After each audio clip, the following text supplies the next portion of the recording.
what this once proud and profitable company sorely needs. What was once a captivating, trend-setting program has now deteriorated into a cliched, let's be honest, boring snooze fest that is in dire need of a knight in shining armor. Television ratings downward spiral. Pay-per-view buy rates plummeting. Mainstream acceptance non-existent. And reactions of the live crowds complete and utter silence. You're silent because you're embarrassed to be here. Honestly, I'm embarrassed for you. And the reason why you're embarrassed is because of the steady stream of uninteresting, untalented, mediocre sports entertainers who you're forced to cheer for and care for. No wonder you're not cheering. You can care less about every single idiot in that dressing room. Now, here's Joe Cronin. Joe Cronin.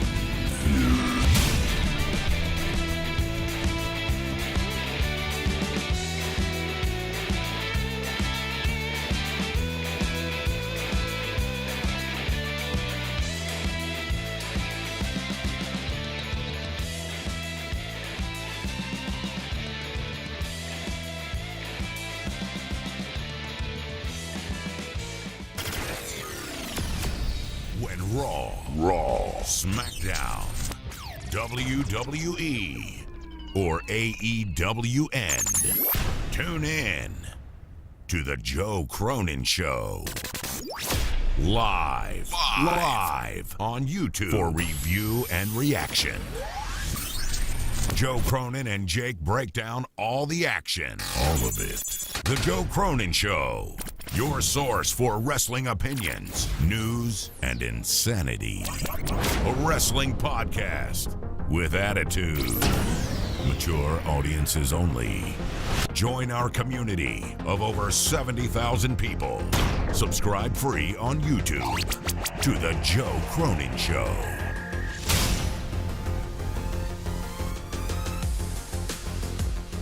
Well, fucking booyah!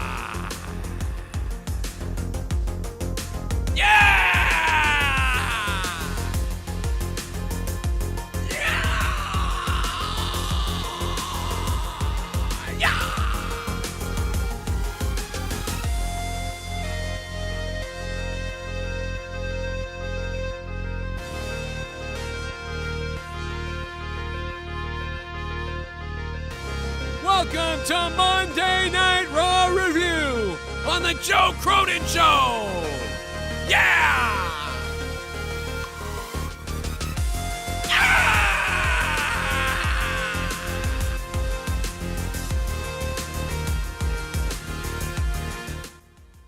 That's exactly how I feel. After watching a show like this, that's exactly how I feel. Let me just get it all out. Let me just get it all out right now.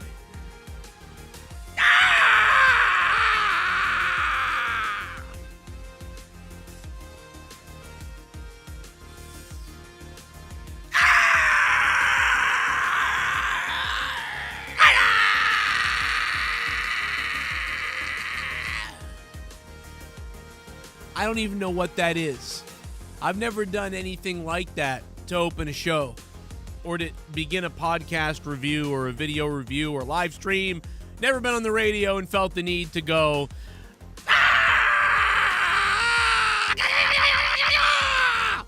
But that's like literally what I feel inside I want to do. You know, it's weird. It's like I don't understand, but that's what my body, my brain, that's what everything in my soul is telling me to do right now. Almost like to let the energy out. Like just to let.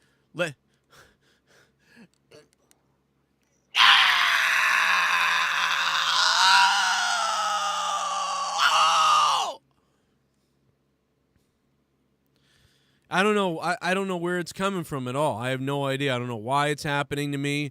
I don't know why I'm feeling that way. but it's something deep and primal within me. It's definitely primal. It's definitely some kind of primal feeling right now. Like the urge to just destroy somebody, like via my shriekingness, which I never even knew I could shriek, really. Other than when I used to be in a metal band and I used to go, ah, like that type of shit. I used to do that. But I mean, I guess, but right now I'm feeling like really, like I got rabies and I need to tell everybody about it. Like, listen, I got to tell you about my rabies real quick. Let me just go ahead and tell you about my rabies. By the way, Max Caster, I challenged him to try to rap battle me earlier today in the day. Got a little something for Max Caster, who, gets fired by AEW allegedly for, saying naughty things, And on September 2nd, he's going to be doing a big show, a big concert out in Chicago. So I want all you guys in Chicago to go to Max Caster's party on September 2nd via his link. Go buy the tickets. He's selling tickets, guys. I want you to go to that show, and I want you to chant and scream Joe Cronin Show at him. I want you to have signs that say Joe Cronin Show, and I want all that stuff to happen. I'm ready to battle you, Max Caster. Let's go. Let's go, Max Caster. AEW. It's pretty sad, I can rap as good as you do. I got more YouTube subs than your crew. You got canceled by your boss just for jokes. So now you want Cameo, so your ass don't go broke. Shoulda went woke, cause even if you're black, you can still be fired if you catch any flack. How about that? Yo, try to battle back and I'll destroy your body with an inflammation attack. COVID-19 coming up into your spleen. So mean, I'll rip it out and then eat all your dreams. Like Mike Tyson. Max Caster, I'm like Mike Tyson. I'm crazy, Max Caster. That's nothing compared to what I'll do. I'll take the mic, spit fire, then eviscerate you. You soon gonna be a miserable man, standing alone by yourself at the dance, pissing your pants. Chicago's Bottom Lounge on September 2. Man, I haven't been as pathetic as you since I was 16 in 2002. Good luck, Max. I'm coming for you. That's all there is to it, Max Caster. I'm coming to get you, Max Caster. Rah! Brah! Dude, what the fuck, dude? This Raw has made me insane. Jake's going to be here, and we're going to talk about it. And it's just a nightmare at this point. You know what I mean? Oh, my God, is it a nightmare? Fucking Jake's camera looks like a nightmare now that I look at it. But yeah, it's just a nightmare of a show. And I mean, like, and there's so many things, and I'll just start here. Let me start with there's so many things that don't make sense and things and whatever, but let's just start right here. So Johnny Moist Drip Drip doesn't have a opponent because The Miz can't be there, ran away, has COVID, whatever the reason is. Okay, so Miz can't be there, so Johnny Drip Drip doesn't have The Miz. So Johnny Drip Drip goes, I took it upon myself to challenge Omos. So the guy that you're in a rivalry with, The Miz, at this point, this crazy shit, is missing. So you decide you have to have a match against Omos? What? Why the fuck would you choose a gigantic big dude who kills people to face in place of The Miz? That makes no sense. Why did they do this? This is retarded. I'm sorry, this is dumb. This is the epitome of why the show is stupid. I don't give a shit why Miz isn't there. Has COVID, broke his toe, they changed their minds about something. I don't know.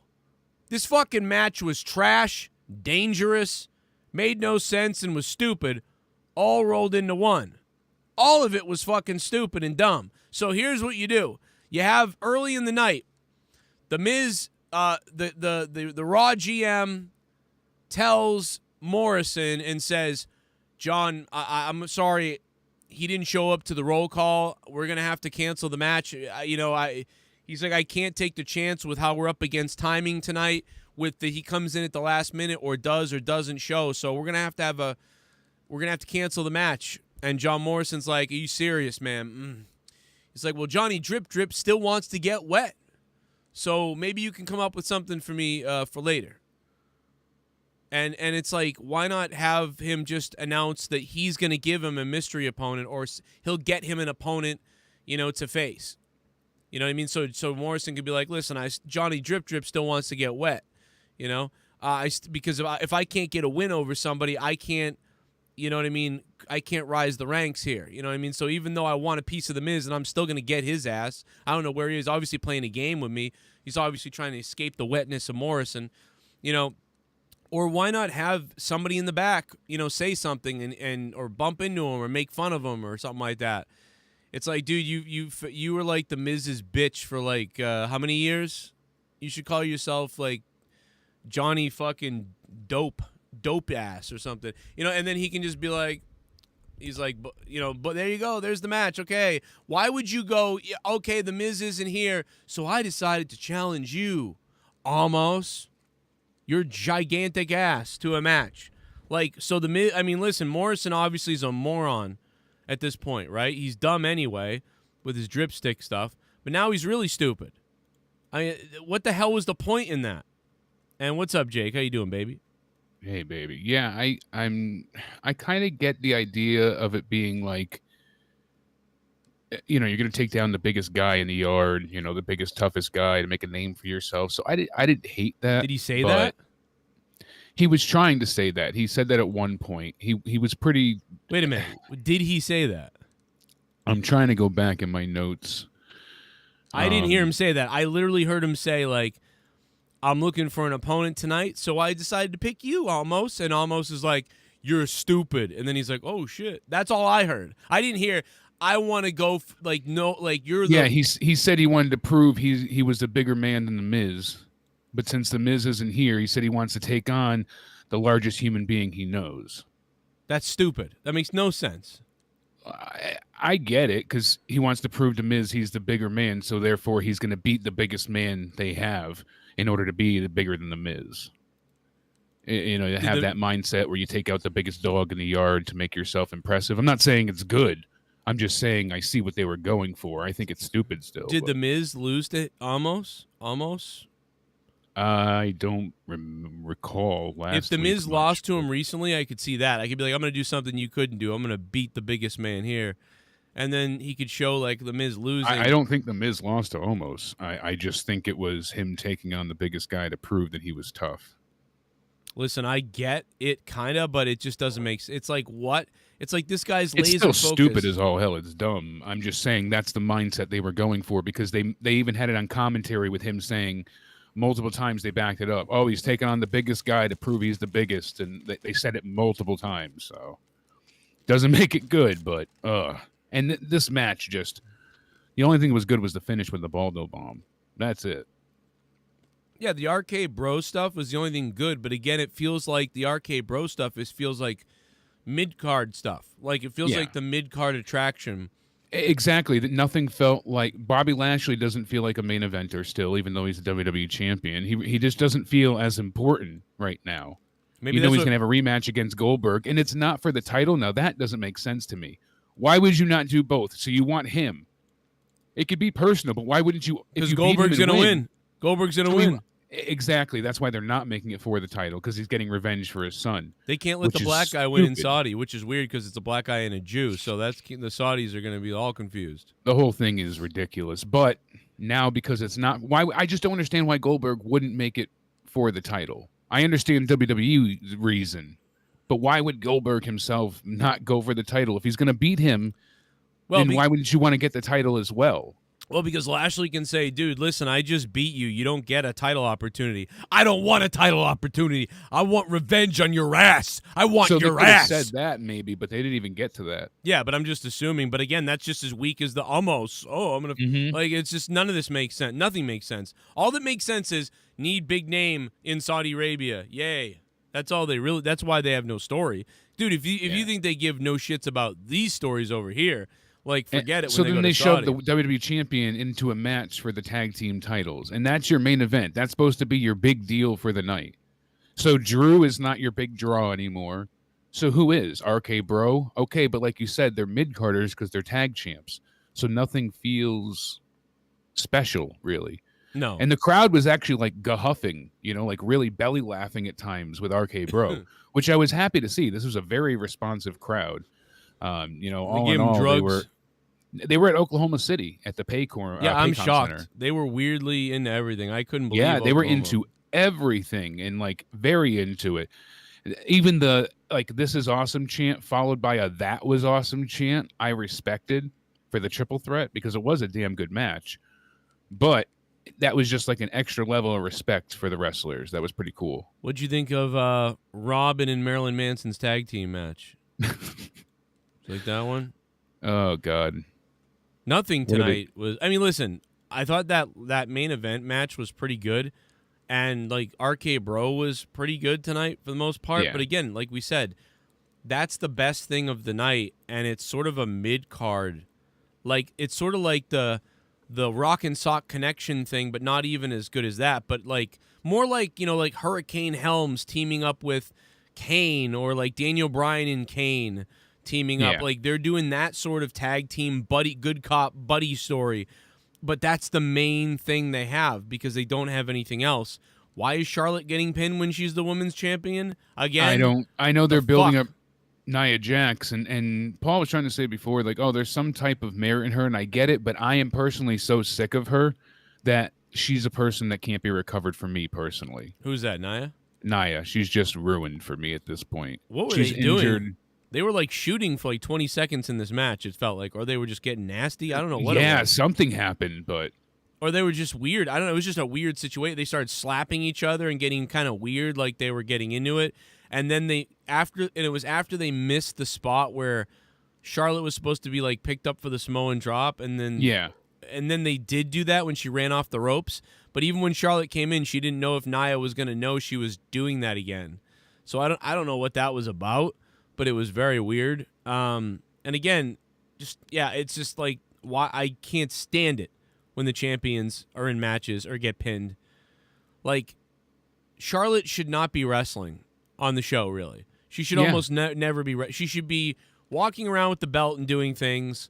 And that was such a rough match to get through. I'm sorry, it was pretty bad. Oh, it's weird. Like I don't know, man. There was a couple of parts that I was like, because it was bad, it was good. If that makes any sense whatsoever. It's one of those things. Super critical, but no, it's one of those things. When someone gets busted open, the inverted DDT was nasty because it was so stiff that it looked brutal. Yeah, it did. It looked really brutal. And by the way, earlier on, Shayna Baszler kicked Ripley, and I'm telling you, man, she sold that kick. Like normally, people get kicked in the chest, and they kind of just like they go back a little bit, and they go, oh, and it's so stupid. But Rhea sold it like she almost got super kicked, almost a super kick sell. Not quite. I don't think she sold that. I think that was a legit. Oh, or she got kicked for real. All right. I think she kicked her there. At least it looked legit. It looked great. I don't know what it was, but I normally don't like stiff kicks that are hard because they look stupid. But Rhea actually moved so much that I was like, oh wow, that looked like it was horrific. But yeah, and then Eva Marie and Doudrop have a not match, so the match doesn't happen because she pinned her before the match started. So why doesn't the match still start? Yeah, I don't know. And then on top of it, Rhea Ripley, going back really quick, fucking retards. Yeah, she still beat Shayna Baszler, but it was like she was distracted, but then she reverses it, so it makes her look stupid in a way. Like I don't know, that just these kind of non-concise distraction victories and things like that are not helping your tweener Rhea Ripley. You had her as a face, then she was a heel, then you had her as a face. They kept switching her back and forth, especially during the Thunderdome era. They don't know what they want to do with her, but then they start to push her again, and then they have these type of victories. So she doesn't look dominant; she looks foolish. They have no one that they're helping at this point in time. Charlotte lost. Nikki just got destroyed. And you can't build up Nia because she's botching so much that it's not enjoyable. You know what I do? What do they have? I take Rhea Ripley and I take Shayna Baszler and I create a feud tonight out of these two. They're like into each other, and I have a literal buried alive match scheduled for Extreme Rules. Right, that's the next pay-per-view, right? Extreme Rules. Yeah. Buried alive match, girls. We're gonna do you're gonna have a hardcore match. It's going to end in someone buried in the grave. Or if they don't want to do buried in the grave, have a hardcore match. But fine, whatever. But I want these two to tear each other up in a hardcore match at Extreme Rules. Maybe first blood match. I don't know, something. And they can't do blood. Something. I don't know, do something. But something it's like more extreme. No, I agree entirely. And here's the thing too, they because don't do anything. that first match, the first hour was actually enjoyable tonight. I didn't hate anything that I saw the first hour. Then it dropped off a cliff, of course. But Nia Jax getting involved in that first match is what ruined it for me, because I liked everything we got up until like that 8-minute point where she got involved. That's the first 25 minutes of the show. Exactly. So I actually liked the opening segment with Damian Priest. I thought that was well done. He was a little bit nervous on the mic. Dude, I thought that was a clusterfuck to open the show. That was a nightmare to open the show. See, I didn't think it was that bad, because we've seen it a million Damian times. Priest needs more time to get on the mic to be more comfortable. Well, so letting him open up the show, that's fine. Hopefully, that part is fine. But like everything else, everybody coming out and all that stuff, it was like, Jesus, fuck, man. Sheamus sucks, but he usually just sucks. And then then Drew came out. I thought Drew was okay, and we kind of just got them to confirm that it was going to be a match as Bobby Lashley came out with MVP, and they made the open challenge with RK Bro. Like, I get they were just setting up the whole night. To me, they were. It reminded me of the old segments where, like, Stone Cold and Austin would be out there, but then Triple H would come out and The Rock would come out because they're feuding, and then The Undertaker and Kane would everybody would come out. The difference and they would set up different main events. Like, it didn't bother me. I thought they were trying to make it like exciting, and everybody had a bit of drama they wanted to attend to. So yeah, I get that. It seemed all right in a way, but part of it, I was just like, man, this is too much. Too much of like, I'll face you and you'll face me and they'll face that. Oh, it was just weird. It was all. Well, the issue is they had nothing advertised, so that now they have to set up their entire card in 6 minutes. I just think that's their fault. Absolutely, I'm not disagreeing with you there. It is a clusterfuck, certainly. The reason but why I just didn't hate it like I usually do. It worked with The Rock and those other people because everyone was a star. So everyone that came out of the curtain that was like, oh shit, here comes The Rock, here comes the other guy, here comes the other guy. Oh shit! So you get the pop and everybody's excited, and then they announce what they're going to do that night.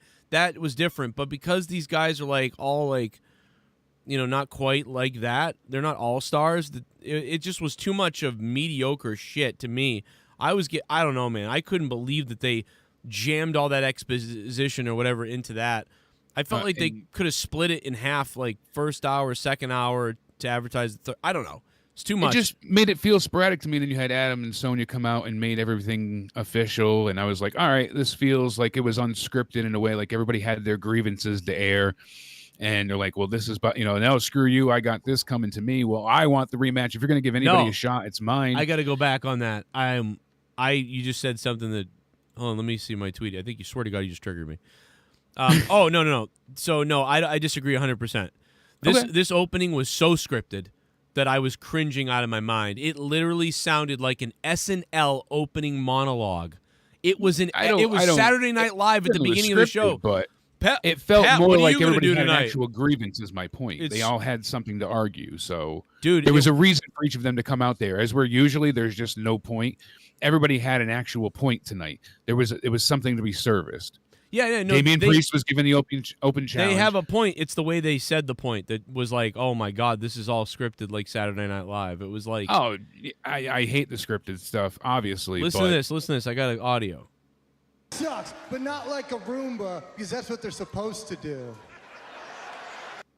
This is so hilariously scripted that it was like, but he's been that way since. No, but I mean, like even Orton, like everything they say, just listen to this. It's just, I was like, I'm gonna kill myself. Everything that MVP just said sucked. That was pretty good, but it was still like, okay. Well, it was a setup for the Roomba but not joke. Like a Roomba, because that's what they're supposed to do. So that's how you know it's all scripted, because set up delivery. Which again, this is what we get. That's like two guys on the stage. Mind. That's why I said Saturday Night Live. It's like two guys on the Saturday Night Live stage. Guys, we're here at Saturday Night Live, and definitely doesn't suck.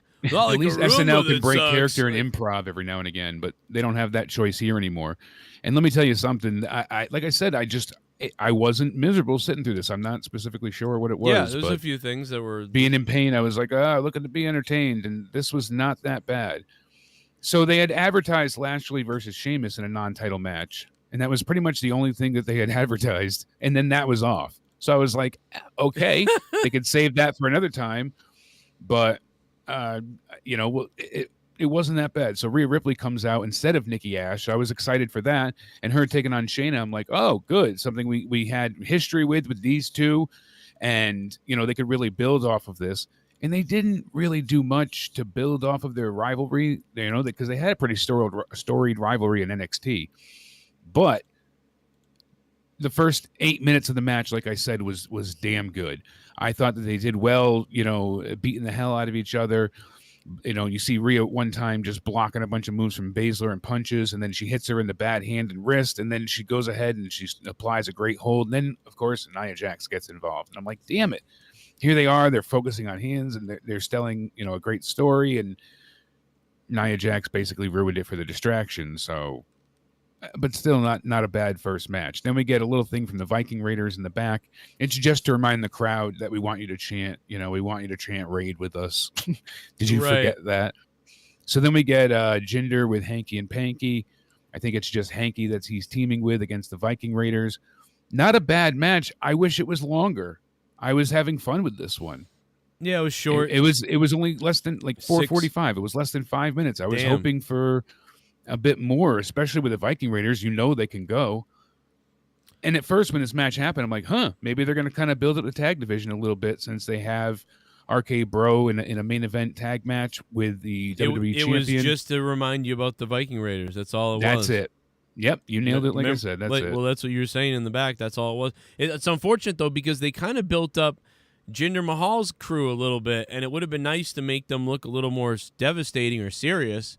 Yeah. After being bitches on Drew, now they just bitches again. They're just dead. Exactly. So now they're just to show some not love able to for be my fixed. friend Joshua Dawkins, who works at the small gym I lifted in Orlando. Yo. He just got signed by NXT in their latest class. Wow. He trained at Devon Dudley's school. Let's see what WWE does with this class. Yeah, Wow. man, let's see what they do. I mean, they're probably nothing the way things are looking. You must be big, because congrats. They're not hiring midgets anymore, right? So you must be big.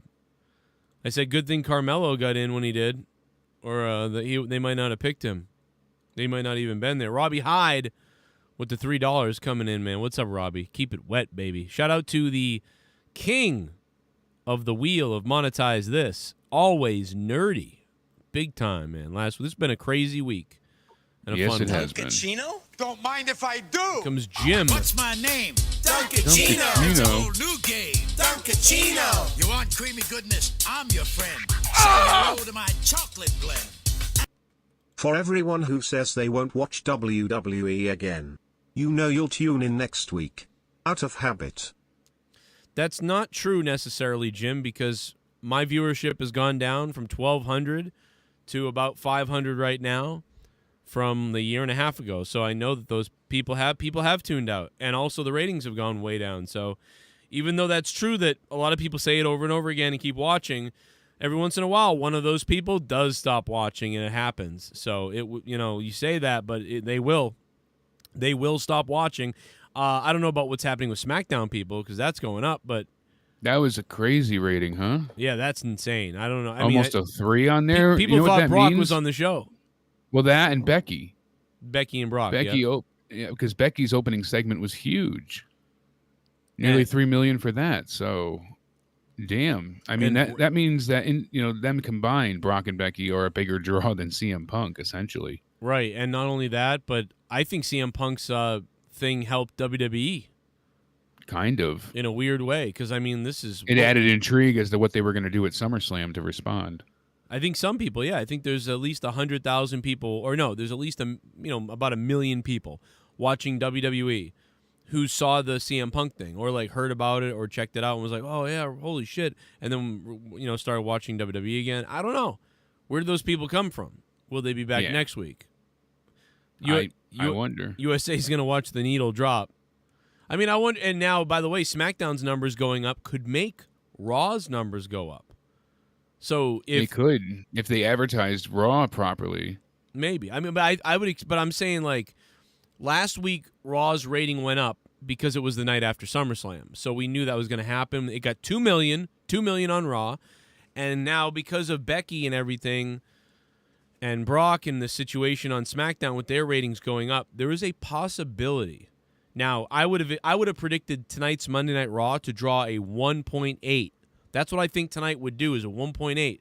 But there's a possibility that Raw does a 2 again, only because of those extra people watching SmackDown getting into the groove again. And it won't be many. It will be somewhere between, 30,000 people to potentially 300,000 people. But that could spike them to 2 million again. So that I didn't expect that to happen. So we'll see what happens. And AEW, going up. Rampage, though, AEW, like, worst rating of Rampage. Yeah, not good at all. That's weird. Third show, lowest so far. So I mean, dude, Rampage at this point, to me, it feels like this isn't even.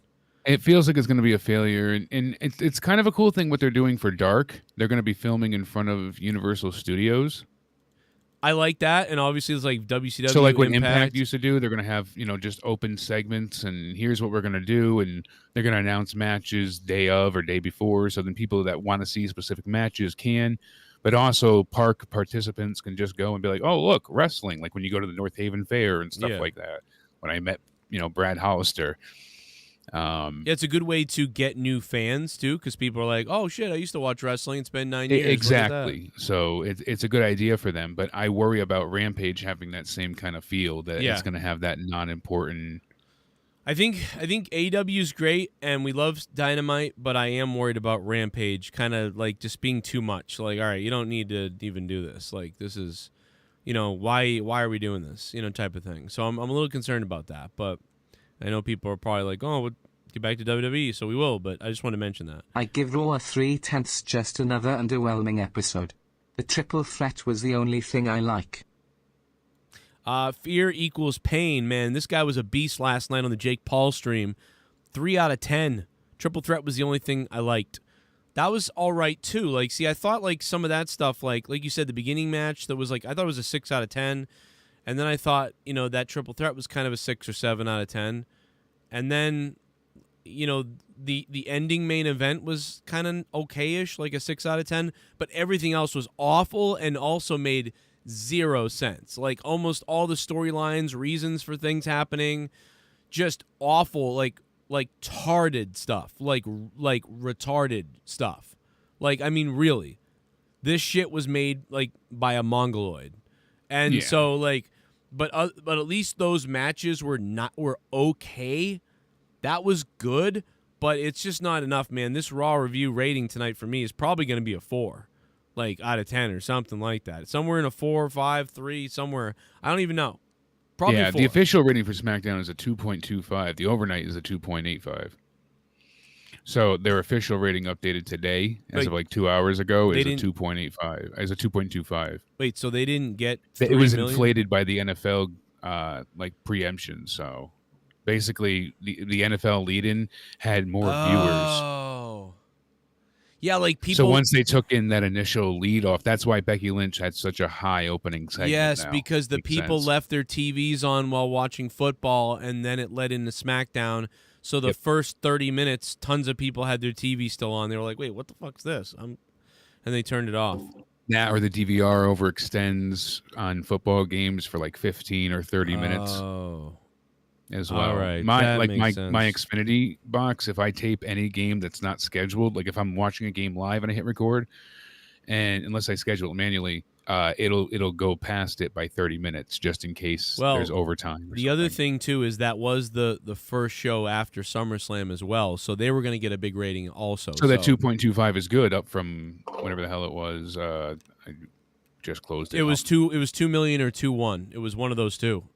So they're up 100,000. I got it right here. Last week it was 2.1. This is 2.25. Yeah. So that's good. So they're up, but they're going to go back. So okay. So next week, and a 0.59 in the demo. Last week was a 0.57. So next week's SmackDown will go down. It will go down probably to 2 million next week. Probably. Or 2.1. Still interesting, but yeah, the overnight was originally so high due to the NFL. So that's a great point. I didn't know that. That's true. That's I didn't get to do much news and research today. I literally was watching Raw on my phone and got home pretty much like half hour for the review. So it's a nightmare watching Raw anyhow. So it's shit. It's just so bad, man. This is torturous. You become Cody Mastro. a shit bomb. Oh shit. Jake tried to touch me, then I liked it. Oh. Whoa. All right. Listen, let me defend myself. And he's Joe. got that I went horror. ahead. He sent me some new metal music, and I was like, this is freaking awesome. It makes me hard. Joking around. He was like, Right. Are you flirting with me? And I'm like, do you want me to? He said, yes. I touched him, and then he was complaining. Come on. Yeah, well, that's called the setup. Exactly. You know, gaslighting me and just... You got fully set up by him, man. You got played like a motherfucker. Like, that's... He did. That is... And he wasted all that lube. Well, that's your fault for taking the bait, you know, to be honest. I mean, you got to have some kind of knowledge of what's going on. I told you to be careful when we got into this YouTube game. I said, you know, trust me, man. People are going to come at you for this, that, and the other thing. And, you know, it's be nice if you listen to me about this. I mean, learning. Dude, if you get me too, I might get criticism too. You know what I mean? It might fall back on you unintentionally, but yeah. So let's try. I mean, Janelle was involved. And speaking of which, one of my I'm just saying, if you're jokes, gonna somebody, make sure you kill him too. All right, go ahead. Gotcha. All right, hide the evidence. No bodies. Right. Because people speak. Gotcha. No loose lips sink ships. So today I was actually able to get one of my dad jokes to work. So usually they didn't like my, original extra bone joke. So we'll skip that. But today they had to do more ultrasounds, obviously, to find where they're going in for injections. I am completely covered in, the KY jelly, just loaded with it because they have to keep going up and down with the ultrasound machine, baby. So I am just fully lubricated. And I'm still laughing because this shit just is impossible to clean up.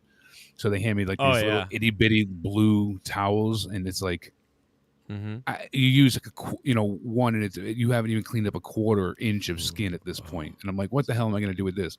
So she starts laughing, and I'm like, it's easier to clean up a porn shoot. And then they just both lose it and start laughing. But this shit, I was like, yeah, I'm going to need some towels or something. This is not going to work. Yeah, you have to wash that shit. Yeah, like I can't shower for 2 days now, so that's no fun. God, that stuff is nasty to try to get off. Stitches and bandaged up, and it's gross. Ugh. I would have been there to rub it in too if I had been there. That would have been good. Fully lubricated though. Yeah, we would have gotten it on, man. We would have had some fun if I was there. It would have turned into a male on male shit bomb invitational. Will Tactics. You become what's up, Will? A shit bomb. How long till they rename Priest just Priest? I think they're worried about that due to the rapist connotation, so they might name him just Damien. Here comes Priest. He's a fan of all the young boys look up to Priest. Yeah, here comes Dame. They called him Damo tonight, and I'm Damo. like, that's for Big Damo, just doing, Yeah, shit bomb. Sheamus did it. Is it just me, or did they change the name of Priest's finished back to the Reckoning from Hit the Lights? I have no idea. It seems like he's doing both of them. I've seen him do a couple I different thought like things. one was one way and one was the other way.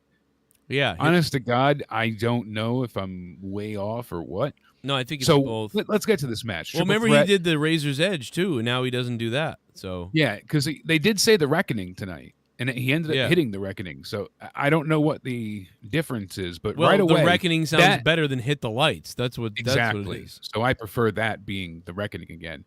That triple avalanche, fall away, superplex, whatever you want to call it, was amazing. And the way Drew sold looking injured, even though he was on the bottom, was awesome. That was so freaking cool. I've never seen it done that way. The way Drew landed himself, he actually made it seem legit, like the weight was too heavy on him and it was too much force. And great moment. Because it looked horrific. That fall away off the, off the second rope? Well, they did it, in the corner, like the superplex, where everybody was on everybody's shoulders. Yeah, that looked. I mean, dude, that didn't look fun. It does not. No, because Drew was thing. hanging upside down for part of it for the Tree of Woe, and then Sheamus is going for the superplex on Priest, and then he's upside down, and he gets out of it, and then it was like a Tower of Doom meets fall away superplex avalanche slam. I mean, I don't even know what, and then he goes for the what do you call it? The Claymore kick. And then instead Sheamus hits him with the Bro kick and he kicks out. And then all of a sudden Sheamus again hits McIntyre with a big knee and then he get another near fall. Then he gets white noise hit on him from the middle rope. And I was like, oh, Sheamus won now. But somehow Drew kicked out again. And that was when I was like, that takes it down a notch. He shouldn't have had that. That should have been broken up by Priest instead. because Priest then took the Claymore kick, but Drew got up from the white noise from the second rope. I mean, that's bad. He should not be getting up right away from that. He should be selling that for it. So that was my only critique, but he ends up hitting the Reckoning on Drew, of all people, and pins him, and then Drew shakes his hand afterwards. Almost a 22-minute match, 21 and a half, but I thought this was a very big win for Damian Priest, put him over huge, because not only did he get, further revenge on Sheamus, but he beats Drew. Yeah, he pins and then Drew pays him respect as well. Yeah, this is about Damian Priest, no doubt. And that's cool because we sort of like the only bad thing about Damian Priest is the fact that he's kind of another Drew-like person. Like, all the faces are just boring. But, like, you like him. It's like you like Priest. I like him. You like him. But he's not exciting. So it's, like, in a match, he's pretty good. Like, I'll definitely watch a match with him. That'll be good. But there is nothing else about him. That's the problem. Same thing when Drew was, like, doing the, I can't wait to go out there and do what I do. Like, that, just so boring. Everybody is so boring. That's the problem. It's like, I kind of like Priest. I hope they, give him a good little push here. They don't just bury him. He's from NXT, could be in trouble, but he's big. But again, he just does the, yeah, man, fine, I'll beat you, man. Like, I'm a good guy. Like, I'm Roman Reigns as a face. And it's the same guy, all three guys. Drew's the same guy. Priest is the same guy. Face Roman Reigns is the same guy. So it's just like, I'm happy. Like, cool, they're pushing him. That's nice, but it's going to go nowhere, probably, unless he has good match. So it's funny because one of the problems that some of the, like, NXT has and and even AEW sometimes is that you need to create these larger-than-life characters and these stories and character situations. And AEW sometimes has an issue because they're so wrestling-focused, but they don't because they do a lot of crazy things. But NXT definitely has that problem, and WWE actually does have that problem as well. They just don't realize it. But because they go out there and the only thing they can really do is wrestling, they just don't realize it. They think they're about more entertainment and the promos, but they're not because they're so bad. Yeah. So they don't have them either. So that's why nobody is creating new wrestling fans, because nobody has the larger-than-life, crazy, must-see, entertaining wrestler guy. So nobody has that. Nobody. WWE doesn't have it because their promos are all terrible. So there's no chance for anybody to be that guy other than Reigns, who, kind of has that chance to be a bad guy. So that's why Reigns is the best thing in the company. So right now, and I thought he was one of the worst things about the company for 5 years. Now he's the best figure.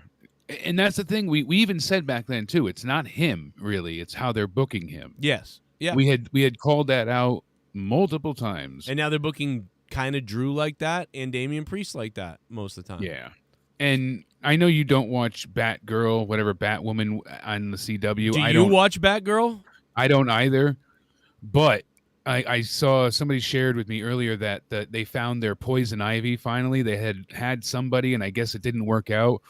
And the woman they found, they tagged her on the Twitter post that they posted. And her Twitter right away is she, her, hers, Black Lives Matter, Black Trans Lives Matter, all these different, virtue signaling things. So, of course, she fits in directly with the Batwoman universe. Yeah. Batgirl, whatever it is. But it's just, they need more virtue signaling. It's ridiculous. This is so random that you bring this up. It's so random. What is going on? It just got tagged to me on Twitter, so I just wanted to share this with you. I'm like, what is going on? Like, well, Batwoman? I'm going to connect it back to Raw. So fuck Batwoman.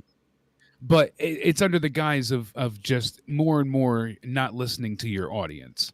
And that's the tone I'm getting here, and that's the point I'm getting back with. Tonight on Raw, their audience is 13-year-old girls, so they're still not listening to their audience there entirely either. They're listening to the wrong audience. They ignored their hardcore comic book fans, so instead of having 4 million viewers, they have 600,000 or less. The show gets a 2.7, so that tells you all you need to know right there. But a lot of these things and the way they happen tonight, it's like they hear the fans, then they just choose to ignore them halfway through. Right. They see that people want certain things, and the little tidbits and enjoyable moments they give us, the crowd rewards them. And it's usually quite a nice moment or segment, as in the "This is awesome" chant in the triple threat we left off on. The white noise moment from the middle rope then even got another "This is awesome" chant. And then afterwards, they said was awesome. Like, that was a ton of respect.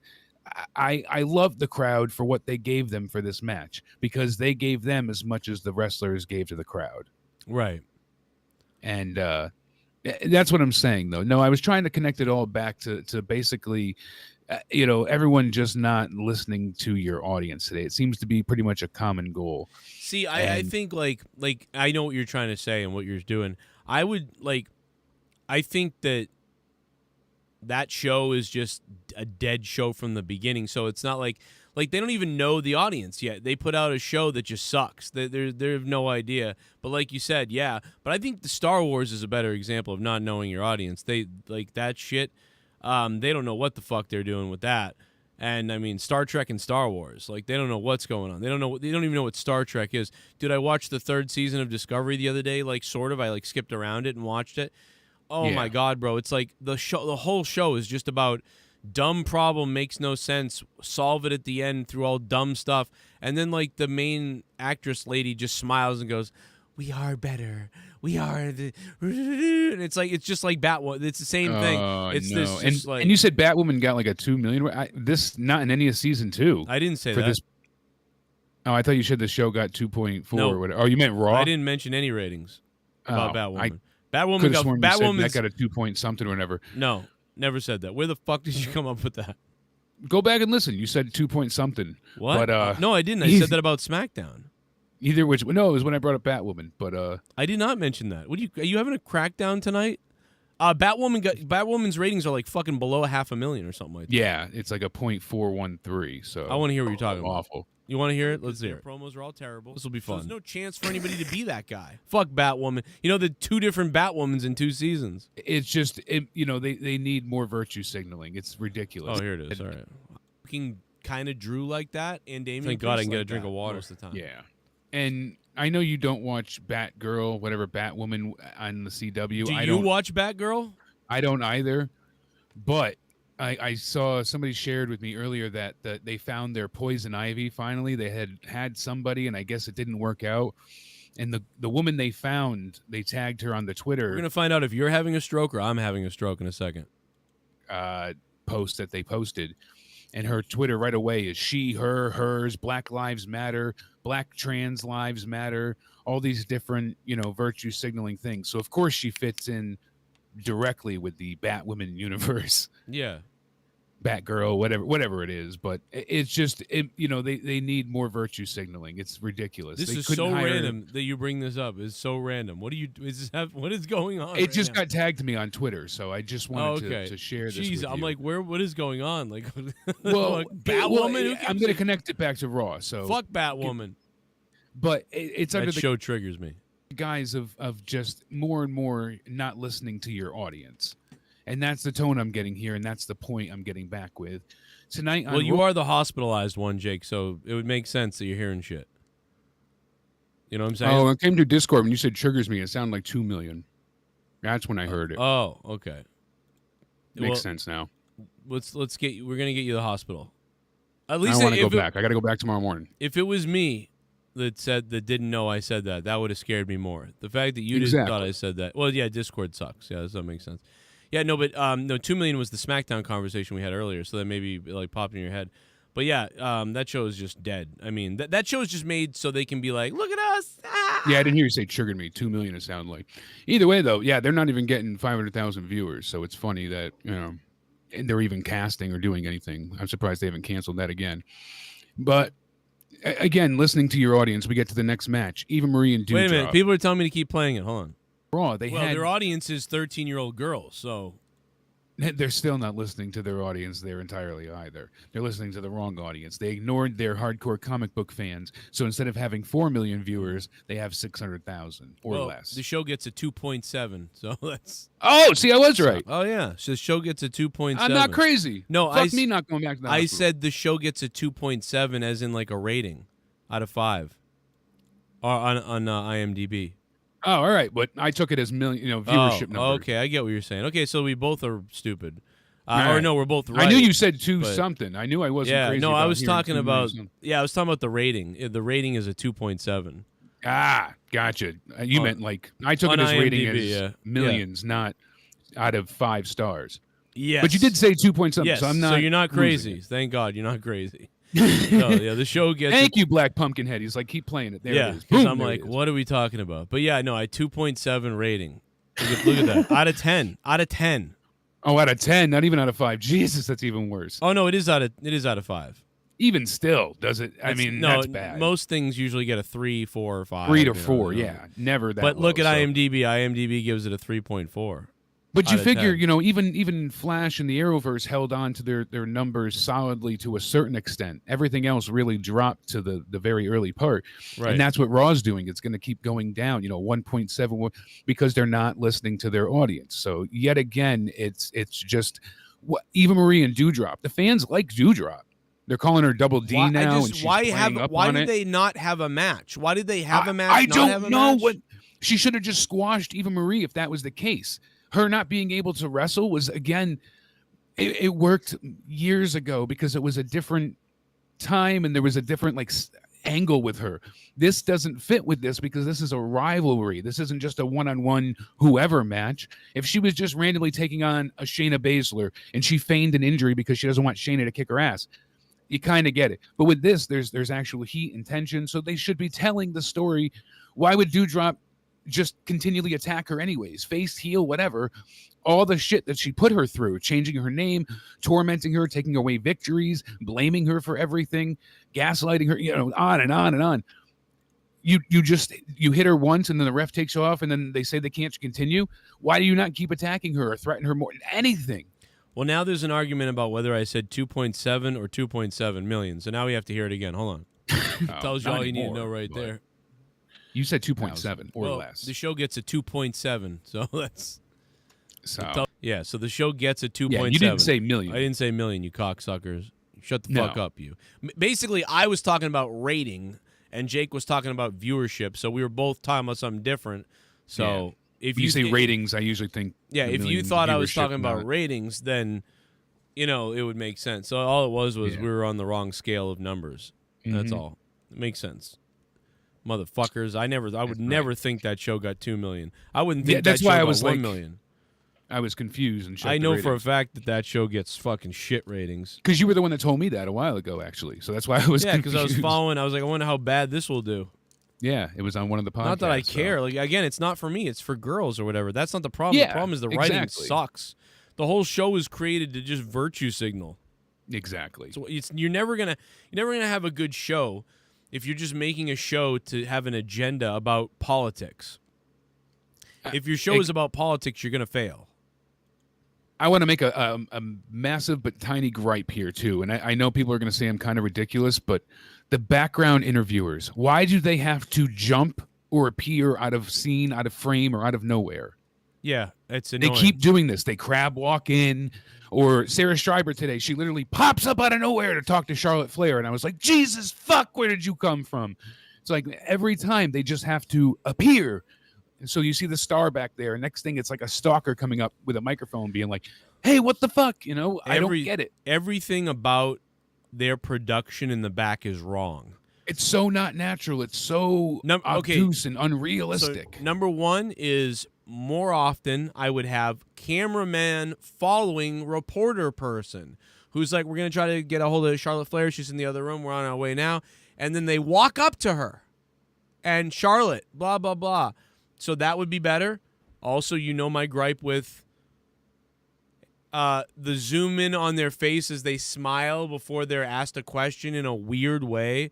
Yeah. Like, the whole production of the backstage stuff is fucking shit and atrocious. And I'm not even talking about the interviewers, robotic mic skills or anything. Just them appearing has to, and then they have to be either shorter than the stars, so they always have to slouch. It's weird. It's all weird as fuck. Like, none of it makes any sense. And the way they look at each other because they want you facing the camera, obviously, so Slouching people have is- these weird angles. I don't still. even mind the slouching thing. I'll be honest with you. 5 years ago, I was in the backstage with a wrestler that we were trying to build as this big thing.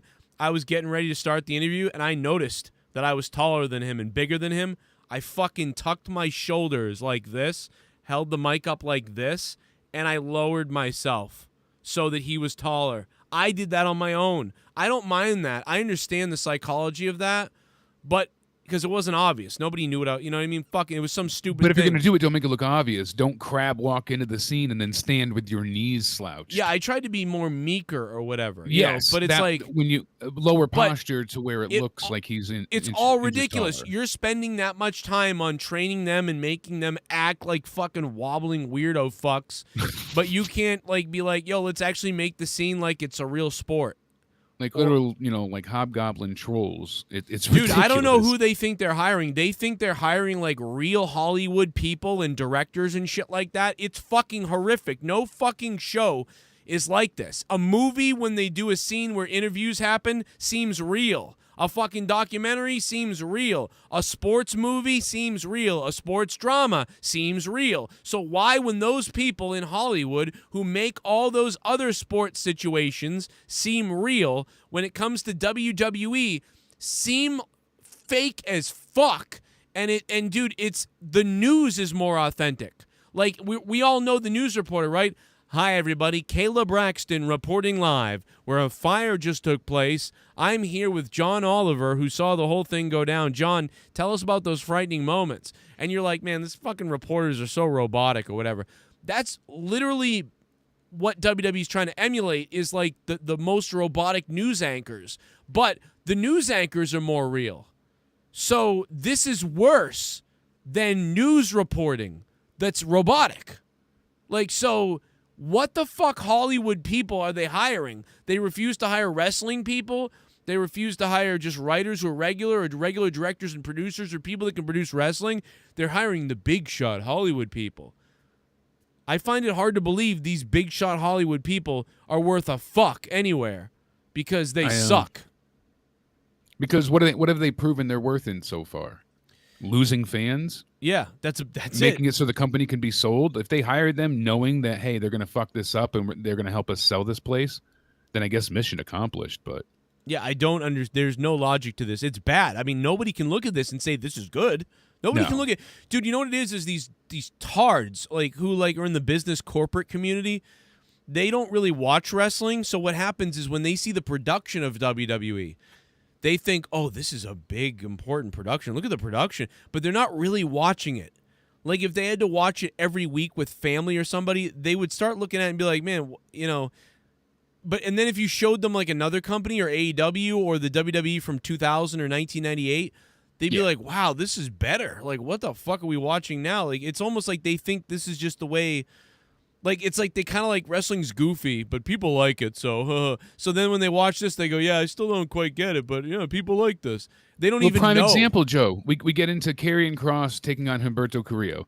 Now, Karrion Kross wins, right? I got bitched at on Twitter by a few. Oh, you don't like anything. He won. Why are you complaining? It's not a complaint. He's facing Humberto Carrillo, who has done nothing in any recent memory.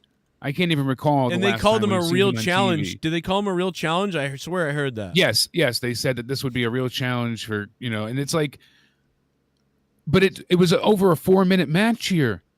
Why? Jeff Hardy beat Karrion Kross in a minute 40. This should have been 40 seconds. Humberto's tinier than him, far less strong, and you don't have any reason to put Humberto over at all. So if he's going to keep wearing the stupid American Gladiator outfit, at least let him squash people and win quick. I mean, this was... Why did Humberto get any offense in at all, or have to? It just should have been instant. Doomsday suplex, cross jacket, done. That's what you need with him right now, that Goldberg effect. Yeah. We know he can have longer matches, but I wasn't crazy about his match at TakeOver.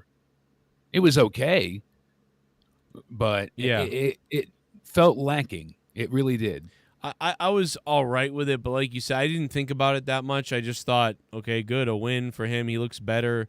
I actually felt better about him this week a little bit, but that was me. I didn't quite think about, how fast he had to win. I wasn't thinking about that. But yeah, it would have been better if he won faster, no doubt. But I thought, like, All was right, I still kinda a like good Ross. effect of him getting the victory, granted, yes. But I think they did make progress with most people on him this week, though, so that's good, I guess. But, I mean, we'll see. You know, I don't know. like I said, just personally, I wish they treat him more of a badass. It was just funny that they said a real opponent, and then out comes a guy who is a lightweight who loses a bunch. He needs his fog back. They should add pyro. Can you explain? I'm looking at this clip. Man, Nia Jax just... We've seen everything. Oh, my God! Nia Jax's weird throwaway back suplex on Charlotte that made yeah, we're gonna that's the next match, so perfect timing there. Charlotte, you know, and this is after the NXT coming video. Oh yeah, they're coming. Well, it was after Street. the NXT AEW like copycat splash of color. You're going video. to Sesame Street, Joe. And dude, that song says something like "be an original" or something like that, and I was like, that's fucking hilarious. AEW's whole commercial had the splatters of color everywhere when they first launched. Since the start. Yeah. It's not like something they just recently started. It's been there for years now. And NXT is like, look, we're going to do colorful splashes too. Duncachino? Yeah. Don't mind if I do. What's my name? Duncachino. It's a whole new game. Duncachino. You want creamy goodness? I'm your friend. Say hello to my chocolate blend. That last power bomb from Nia was definitely a shoot. She modified it and force slammed Flair hard. Could punishment be coming for Jax? No, she never gets in trouble. Are you kidding me? I mean, dude, there was the thing before that caught me. They were in some kind of a fight. They got in some kind of a scrap. Right away. Johnny, thank you, Johnny, real quick. I just want to say thank you to Johnny. Thank you, Johnny. Yeah, thank you. They were jawing at each other and getting nasty and kind of saying something under their breath that the mic didn't pick up. And then Nia Jax picks up Charlotte and slams her with that Arn Anderson-style spine buster. And you see Charlotte actually roll out of the ring to catch her breath. So it looked like they kind of knocked the wind out of her there a little bit, no? Yeah, they were in a couple... I didn't think it was a sell job entirely. It looked like she actually, like, winded her. I almost thought Charlotte got out of the ring because she was trying to calm herself down because she was going to do something. Maybe she was just that pissed and the impact angered her. Could be. Yeah, I don't know. This was weird. I mean, and then she got back in the ring, and that's when Nia ran at her. She holds the ropes down, and she falls through the ropes, and then she lands on her feet, and then Flair dives out. They kind of do some stuff out on the outside, and then she kind of. I don't even know. They get back in the ring and she gets the weird DDT dude, at this point. There's a lot of weird. I mean, Jake, there's a lot of weird stuff, dude. They had now they may have been doing this on purpose. I don't know. So this could just be part of what they planned. But they got a collar elbow tie up. That collar elbow tie up we're talking about. Yeah, they're back. They are like really pushing each other and fighting. Well, yeah, they start getting in and they really get into each other. Yeah, and they got weird. They look legit pissed. Yeah, it was almost like Charlotte was fighting her, like and then as they back. Okay, so then Charlotte she chops her at one point too really hard and then hits her in the knee, and I was like, oh, that looked like it hurt. To break up the collar elbow tie up, Charlotte ripped her hair to the right, ripped at her hair, and Nia Jax is kind of like, what the fuck? And then after she did that, then Charlotte Flair slapped her on the side of the head. That's where it really started going for me. And I was like, oh, my God, bro, what the fuck are they doing? Then they kind of looked at each other for a while, stared at each other, laughing. Almost like, are you really doing something? Are you doing something? What's going on? Are we working? Or, that's what it looked like to me. Are we working? Are we not working? What are we doing? But now, that may all be part of it. It just looked really good. If that's the case, it looked really good. Even the Samoan drop that they did, because then she gets her around the neck, and then she can't really get up, and Nia's kind of checking to see if her mouth's bleeding. And like you said, she hits her in the chest a few times, and they start just slapping each other. And then Nia's got her by her wrist, and she tries to get her up for another Samoan slam, and then that's when Charlotte's got her, and she's holding her, and then eventually she gets that weird DDT, and then knocks her to the outside. It's just weird. Because she runs at her, and then she stops running, and she gets picked up for the Samoan drop again. Yeah, it was like everything. And then she just stays up top, and she gets back down.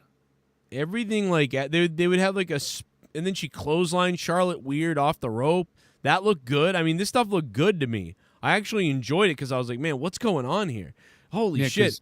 Like, it's weird that they actually seem like they were like having a because they're so weak now. A lot of the women with their bad forearms, they look terrible. You know, Charlotte, and then, you know, she mocked her with that ass thing, and then later Charlotte remocked her with it. You know, the kicks looked really brutal from Charlotte, and they didn't look brutal. They looked worked, but they looked more intense. This match was intense. And that powerbomb finish, I mean, holy hell. Yeah, you know, and I got to be honest, man, like, this match, there was a lot of shit going down in this thing. Like, it was crazy. Like, it was like they were doing some shit in this match. Week now. Like, I got to be honest, I'm surprised at what they did. And quite honestly, I kind of liked the match. Like, pretty good. I can see why you liked it. I can honestly, because it had that realism to it, and I get it. It's to me, I was more stuck on the creative part. Like, there was no one to root for. It felt like a mess and a waste and a total. Well, I'm mad that Charlotte got pinned. That pisses me off. Well, that's what got me really angry at the end. She shouldn't have been in the matches at all. That's the problem. Not even a non-title match. Just it doesn't make sense. Like you said, she just shouldn't have been there. If they're going to make her be in the match, of all the times they do end things in a DQ, why did Nia win? I know they're building her up as Charlotte's next challenger, but now she beat Charlotte. So what's the point? We know she could beat Charlotte. You know what I would have done is, I mean, like, this match was getting pretty nasty. I would have had Charlotte like get disqualified or something at the end, or just that's what I'm saying. All the times they have DQ finishes, why not now? Or, you know, why not a count out where they're both beating the shit out of each other and they go through a table and then there's a count out. That would have been nice, because that's kind of where this match was going. This nastiness was building. Man, this was a great match. I got to be honest. I'm watching it again now. I like this match. I've changed my mind. I sort of said earlier it's a 6 out of 10. This is a good match. I'm going to watch it again later and try to decide. But I got to be honest, they're doing all kinds of stuff. And this is a match where Charlotte is doing different things for fucking once. But she dropped her. I mean, hard on the back of her neck and head. Good God, man. I'm watching it. They're beating the shit out of each other. I mean, it had to have been a shoot. People were like, shoot fight, total work. What do you think? I don't know.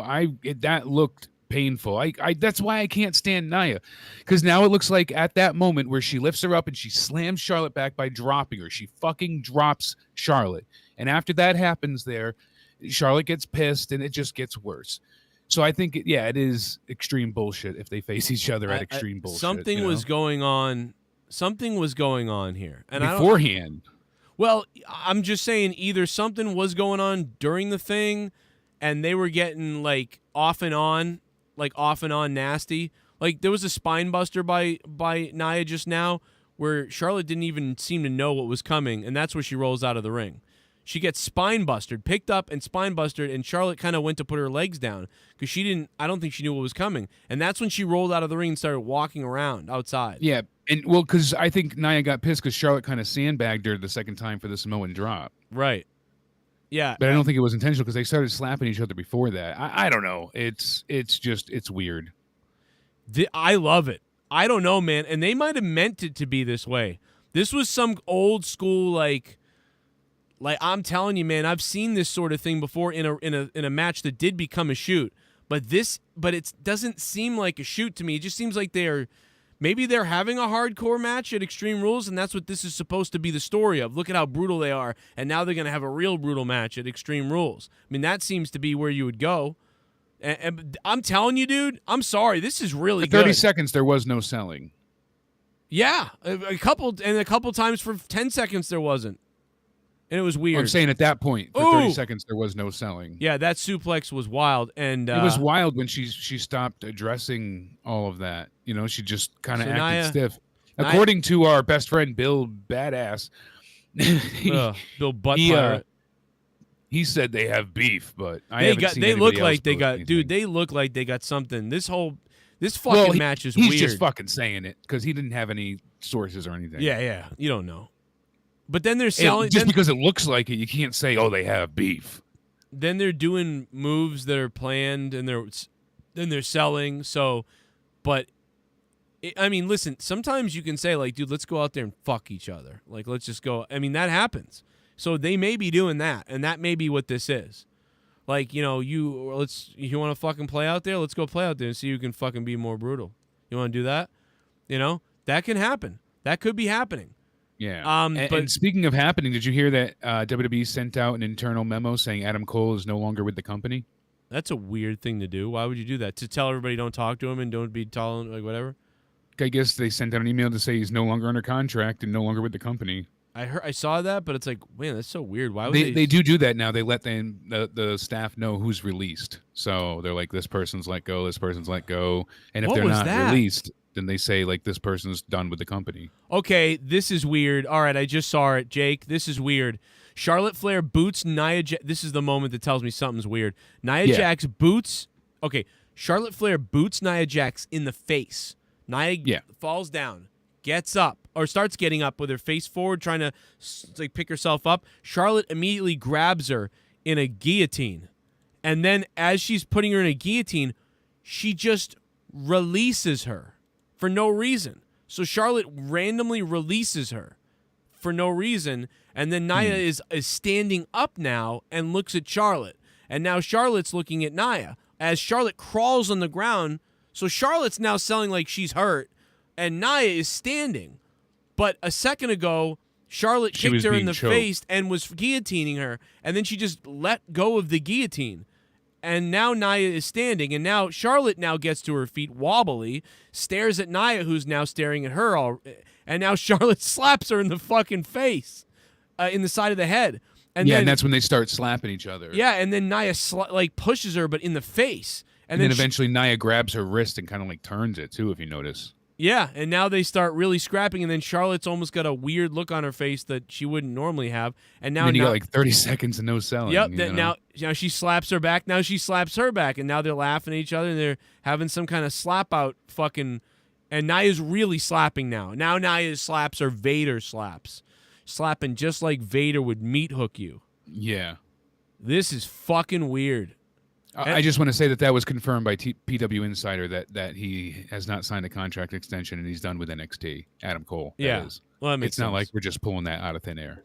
Now Nia Jax is trying to pick up Charlotte for the Samoan drop. Charlotte's blocking it and guillotining her, front face locking her again. Yeah. Which is, you never see this. You never see No, and she was like this. picking up where she left off. It was bizarre. Yeah. She's like, no, I'm gonna do this fucking front face lock shit to you. Okay, now now Charlotte runs off the ropes.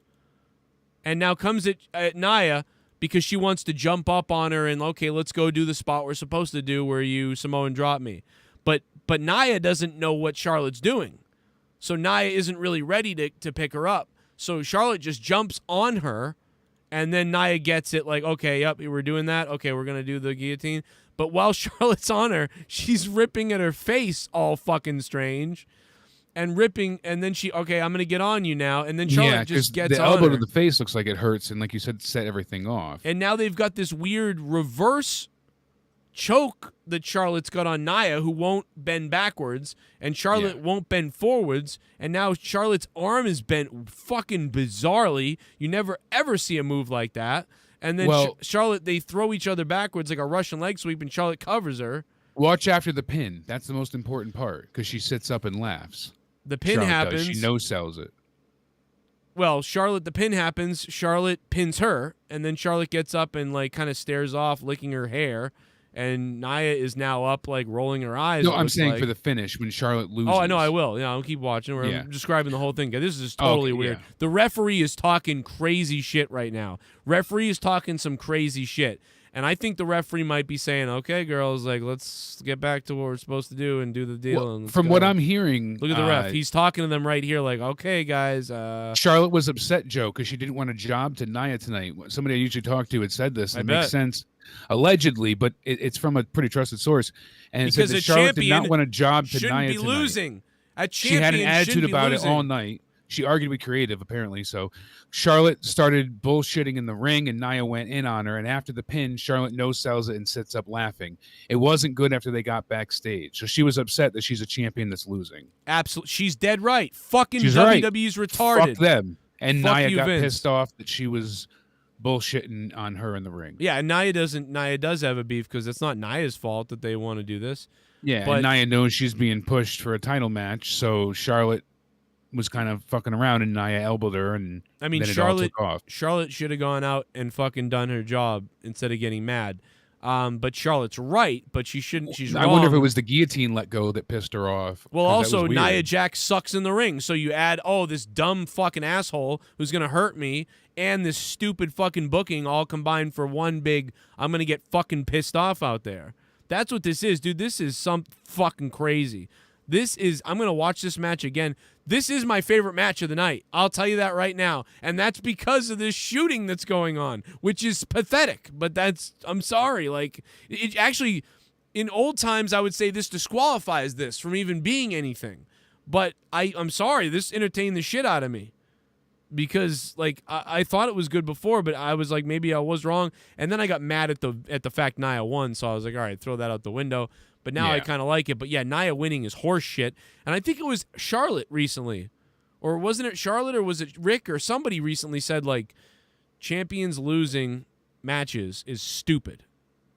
Somebody recently said that. Somebody recently said that, and I think it was Rick. Might have been Charlotte, but I think it was... It might have been Rick. But it's like, this is right up that bullshit alley. Yeah, and D-Welsh, you're right, because we brought that up. There was that slam where she dropped her backwards. That's and then just one thing. There's a shooting. million things in this match. That's just one. I know. I'm saying that's like the biggest example, because that's a huge owie. So now they know they're going into the ending spot because the referee has said, okay, like, let's go do that thing. So Nia gets up and staggers and turns her back to Charlotte, telling Charlotte, okay, go do the clip thing we had planned.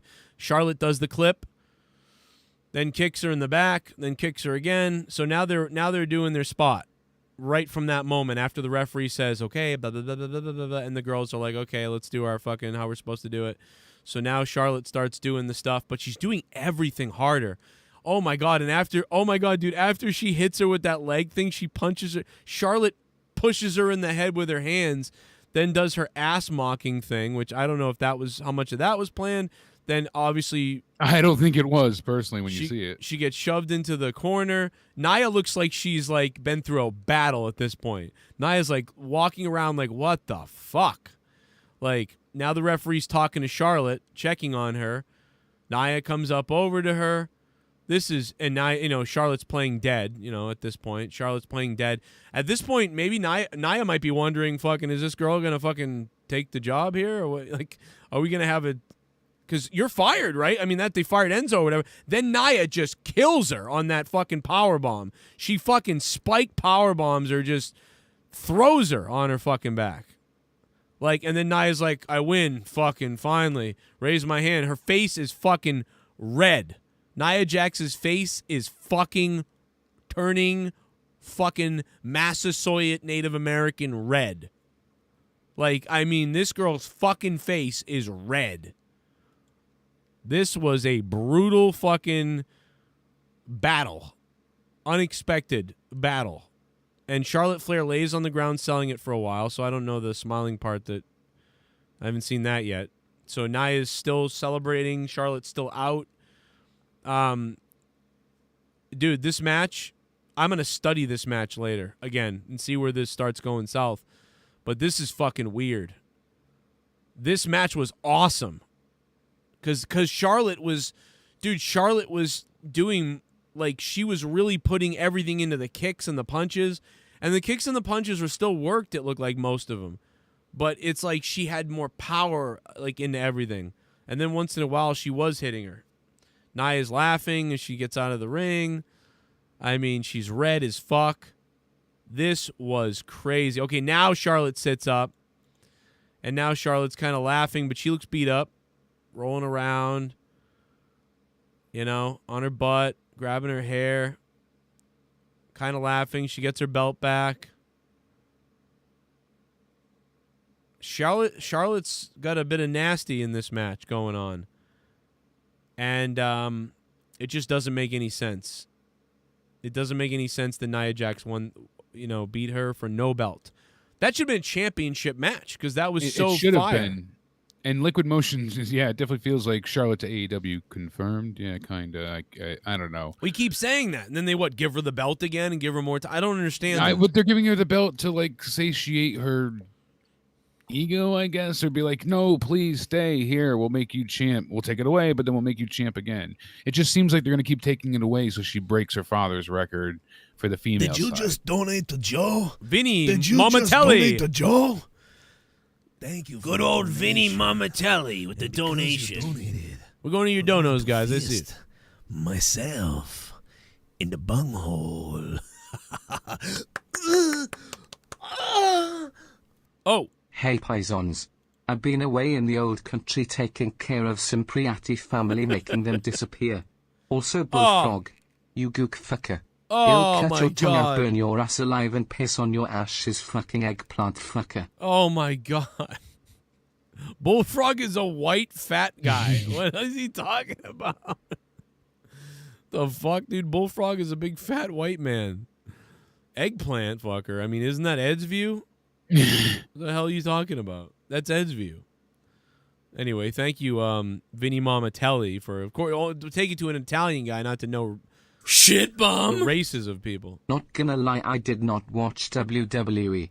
I am glad I am busy on Mondays from 8 to 11 with work because I physically cannot torture myself by watching the WWE product. I get that. Also, Jake, you're fucked, man. Touching someone without consent can get you in jail and rape. Well, listen. Says you. Says Prove you. it. That says you. Yeah, listen, that says you, brother. You got real That never problems. happened. Ladies and gentlemen, I got breaking news. I know that the donations are coming in. We're going to play the donations. I love you. I love your donations. You guys love my donations. We're all getting weird. We're all having a good time. But I got breaking news, man. I heard that Max Caster potentially,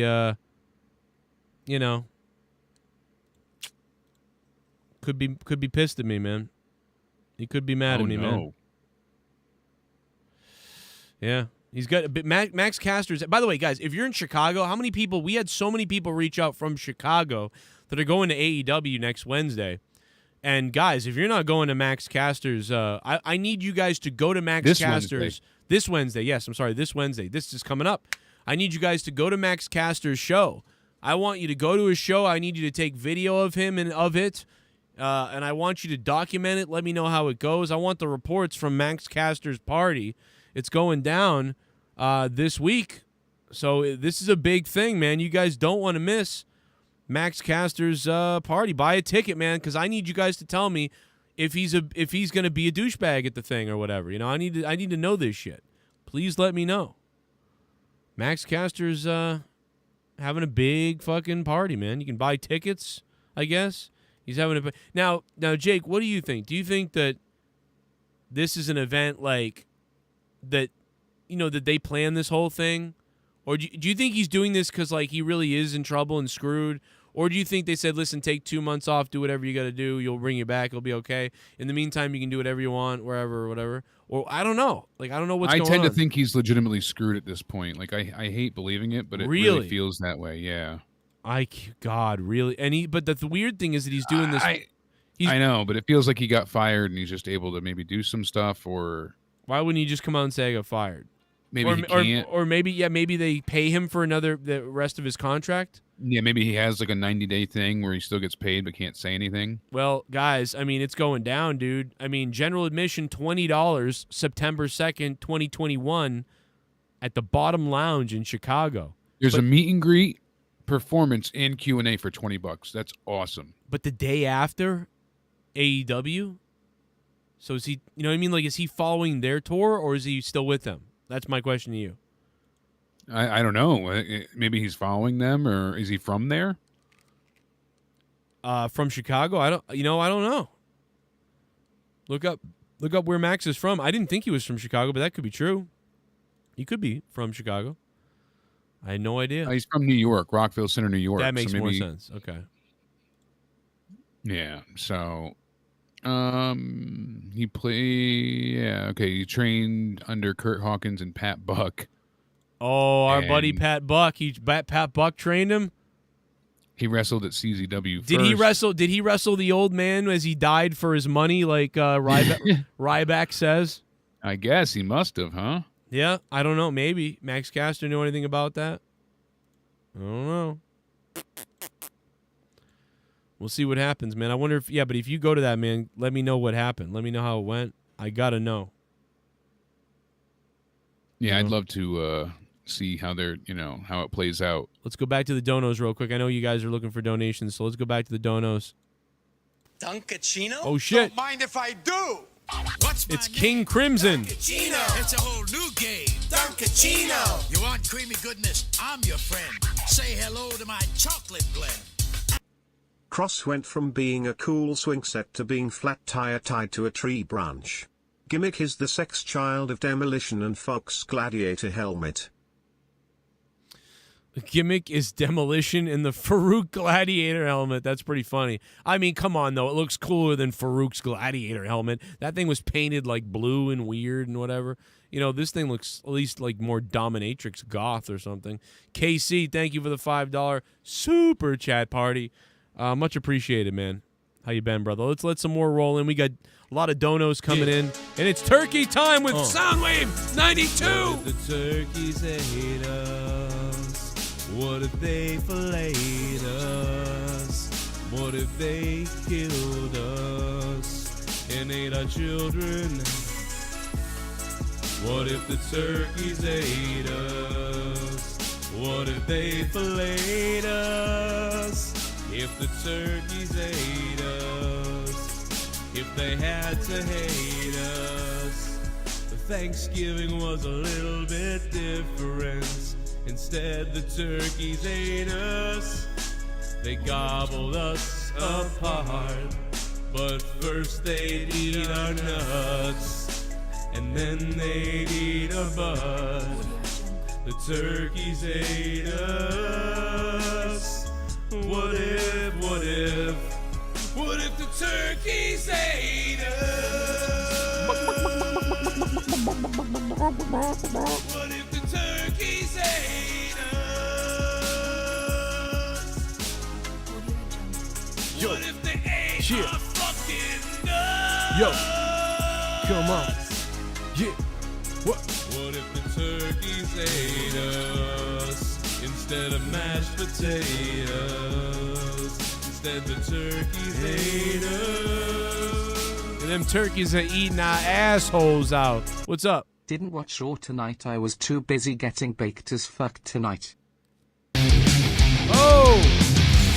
Soundwave 92, thank you. He donates just to be like, nah, I didn't watch it. Didn't watch it. Soundwave, thank you, man. That's all I got. Stop punching my car. Stop punching my car. Oh my God. Stop punching my log. Oh my God. Stop punching my car. Oh my God. Stop it. I'm kind of upset that 2K22 is coming out in March. Was really hoping it would come out this year, but there's also the AU video game that's upcoming. Might play that instead. If 2K hasn't learned from their mistakes, it will end up like 2K20. Damn. If 2K hasn't learned from their mistakes, it'll end up like 2K20. I mean, no doubt about it. Let me go back to some of that a little bit. Fear equals pain. Thank you for supporting the other night and supporting tonight as well. I'm kind of upset 2K22 is coming out in March. I was really hoping. Yeah, listen, I mean, I hope it's good. I mean, maybe if they take a little more time on it. They had to update the roster. It was so just out of date and not synced up because of everybody that they fired. They said it was the most out of date roster ever. I'm fine with them delaying it so long as they go ahead and actually use the time to fix things. Yeah, can you imagine the people that would have been in the game that would have been like? Do you remember? But remember back in the day when they did that, they couldn't stop it. They just had to go. Remember when like Bret Hart was in Warzone and he was like that game released, he was gone. He was like in WCW, and then Bret Hart's in the game. Patching available, or exactly. Yeah, they couldn't do shit about it, so it was like, didn't Owen Hart come out and won right after he passed away too? Oh, I probably, but I don't remember that. But that's I mean that makes sense. That is fucking weird. Yeah. But yeah, the Bret Hart was weird because you'd think they'd be like, oh no, shit, get him out of the game. But they couldn't get him out of the game because there was only like 9 people in the game or like 12 wrestlers in the game. So if you do that, like, well, you can't just, I don't know, it's at that point, then it was too late to go back on it. But now they're going to go back on this, but this is going to take forever. So it's like, dude, why is this going to take so long? But you know what I mean? Like, it doesn't make any sense to me. Like, this is going to take a while. So Yeah, no kidding. aren't we kind of screwed? I got breaking news, Jake. I'm sorry. I'm getting a message here. I got breaking news, man. I just brought up Max Caster in that situation. I started the show off with that with my little rap that I did. I was kind of like making fun of him because I was like, Max Caster, you got to go on Cameo. Some of the people didn't hear that. Just for the people that missed that, here's what I said earlier today on Twitter. I was just dicking around. I didn't even tag him or anybody. I was just like, oh, whatever. I was just fucking around with Max Caster. I don't know. It's pretty sad. I can rap as good as you do. I got more YouTube subs than your crew. You got canceled by your boss just for jokes. So now you want Cameo, so your ass don't go broke. Shoulda went woke, cause even if you're black, you can still be fired if you catch any flack. How about that? Yo, try to battle back and I'll destroy your body with an inflammation attack. COVID-19 coming up into your spleen. So mean, I'll rip it out and then eat all your dreams. Like Mike Tyson. Max Caster, I'm like Mike Tyson. That's nothing compared to what I'll do. I'll take the mic, spit fire, then eviscerate you. You soon gonna be a miserable man, standing alone by yourself at the dance, pissing your pants. Chicago's Bottom Lounge on September 2. Man, I haven't been as pathetic as you since I was 16 in 2002. Good luck, Max. AEW to told you. Now, so apparently Max has responded to this. And apparently Max has responded to this with a rap. I mean, are you concerned, Jake? I'm a little nervous, yeah. I don't know. Or it's just like somebody edited it, it could be one of those things. We'll see. Made fun of his cameo. Then I guess somebody, they reached out to him and I don't know. I guess this is it. Hold on a second. Oh boy. Let's see here. Uh-oh. Oh boy. This is real. No way. Uh-oh. This is going to get weird, bro. I can't believe it, dude. Thursday night in Chicago. You guys have a chance to go see what the hell this guy's going to do. Yo, listen. This is Platinum Max. This one goes out to Joe Cronin. Oh, no. It's Joe Cronin's show.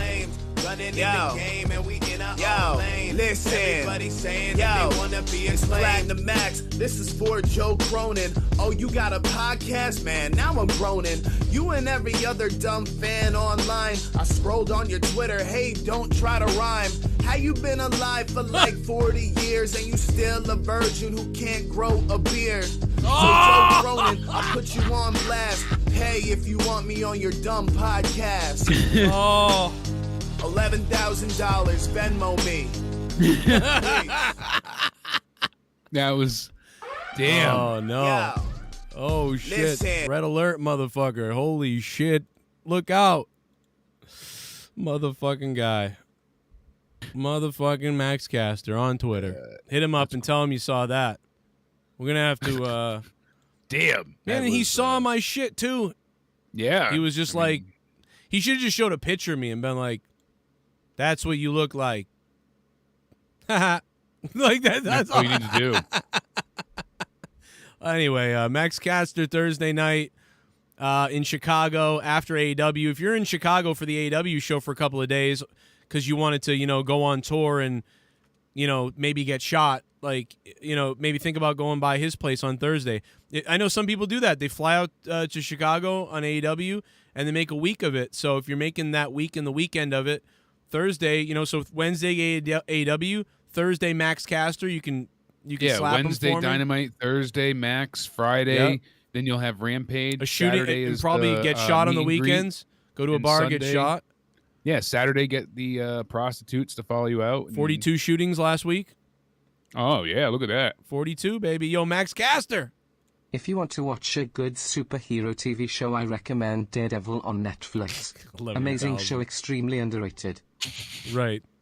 Fear equals pain, man. That was man. a great show. Thanks for the $3. Yeah, Daredevil was pretty good. Is he talking about the old Ben Affleck one? No, the Netflix remake. Okay, good. I was like, wait a minute, that was. This is so weird. I'm leaking. How gross is that? You're leaking? What the hell are you talking about? My leg is leaking from all the fluid they pump me with. Like, it's coming out of your skin? Yeah, it's like actually like secreting through my skin. It's the weirdest thing. That is weird. Is that supposed to happen? Mm-hmm. Okay. All right. I fill you with so much fluid, but It's like your leg is coming. Okay. Basically, it's really, really weird, though. Why Thought wait I pissed 30 years myself. to unleash fourth member of Demolition? Cross is the new Garcia. Tozawa as a dog? No. Tozawa eating a dog? Oh my Yes. God, dude. Resign Kendrick so he gets Spanky versus Shanky. Brandy Rhodes just needs some good head. Bro, why wait 30 years to release the third member of Demolition? Oh, the fourth member, rather. They did have a third member. Oh, my God. Wasn't it Crush? Wasn't the third member Crush?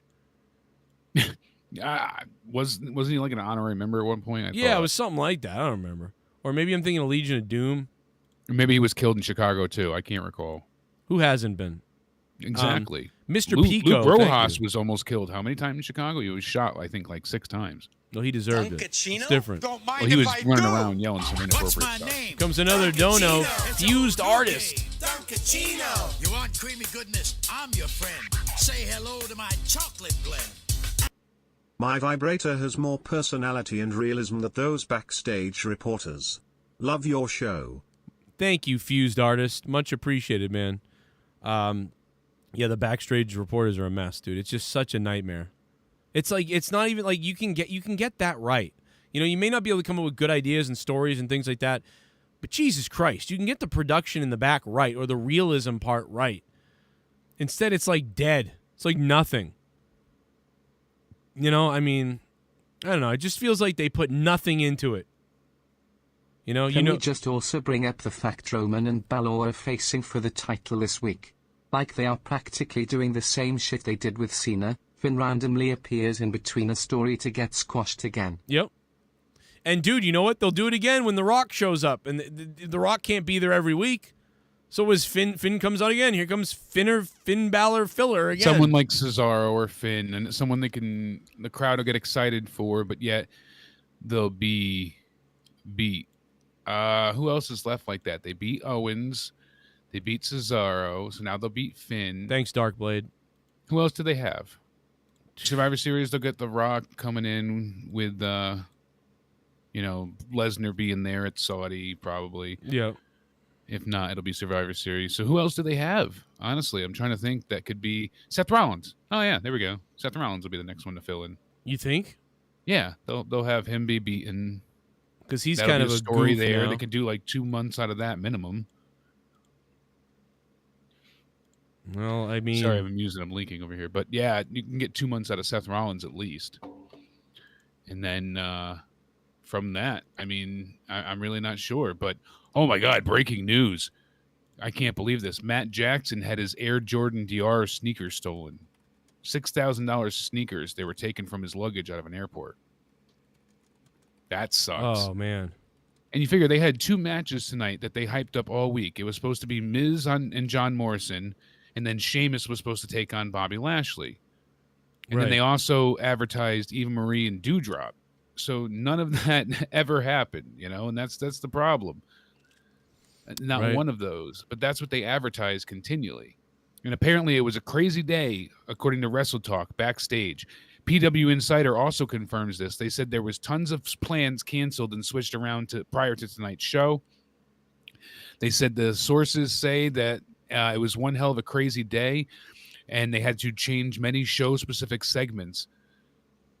And this was reported before Raw. This is like the generic, but that's true. But you know what? This is like generic report numbers every yeah, other we get week, that right? often every week. But they we got this for before plans. Raw, and then 3 of the matches were changed, so it seems to have some credence to it. There's but some merit to it this time, but I mean, it just always this time. But usually we hear this kind of stuff often. Like you said, almost there's nothing assume to that it. every week that it's just fucking all over. Because then when you watch the show and you're like, dude, this show's a mess. So like, duh. Oh, we got more from Max Caster. Let's see what he's saying. This is about Thursday. Shit. Not about me, but Platinum Max getting ready for my big concert in Chicago this Thursday. I'm going to be doing a dramatic reading of best-selling book Hitman by Bret Hart. There's a great passage in here about prostitutes in Japan. Check the link for tickets. Yo, it's Platinum Max getting ready for my big concert in Chicago this Thursday. I'm going to be doing a dramatic reading of best-selling book Hitman by Bret Hart. There's a great passage in here about prostitutes in Japan. Dude, this guy's fucking hilarious. I mean, if you don't go see him, I need someone to yell at him, though, and be like, fucking don't fuck with Cronin or something like that when you buy a ticket. Don't get kicked out or anything, but, you know, give it to him. Yeah, Jimmy, I know. Card subject to change, my ass. I get it, but it's more of a TV show than a card, and they just advertise things continually. Now they're advertising Super SmackDown from MSG. September 10th, and that's when Sasha Banks will return. So I almost did it for you, Jesus. Thank you. The poor man. And then they also did sign the Usos' younger brother, so they signed Joseph Fatu. Little Uso, he can drive his scooter into people drunk. Hey, there we go. He'll be part of the bloodline, and he'll have to provide, blood tests for Jimmy so he doesn't get sent to jail again. Hell yeah. Yeah, he'll take the DUI test for him. I can't believe beat that. I can't believe there's another one coming up. Then they'll really have the family going. Now, how old's he? Is he 18 or 19 or? Let me double check. Is he that here. young? I don't know how young he is. He could be 20. He could be younger though. I don't remember how. I don't keep track of other people's family lineage. I don't. He's 28, I believe. Oh my God. No, that's not right. Okay, I was brought up 20 would make sense to me, but yeah, that's not right because 28. it brought up. Here we see Sefa Fatu. 28.